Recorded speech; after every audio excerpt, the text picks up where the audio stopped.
ورئيس الولاية مدحوينها جمهورية الصوماليلان مدن موسى بيحي عبدي كاس أوسي لانتا أفكا صوماليا كو هذا شيء BBC دا أيا waxa lagu weydiiyay dhowr su'aalood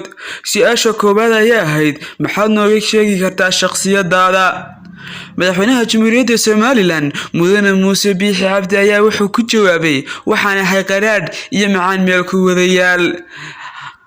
tudacyo kamida gabay ayaa oran jiray waxaan ahay macaan iyo qaraarkeed ku wadayaal dacartuba marbay malab dhashaa la muudsada su'aal kale la weydiiyay waxa uu dhignayd sidatan labadaad xaas tii ayaa marwada koobaad ee qaranka madaxweynaha Jamhuuriyadda Somaliland mudane Muuse Biixi Cabdi ayaa wuxuu ku jawaabay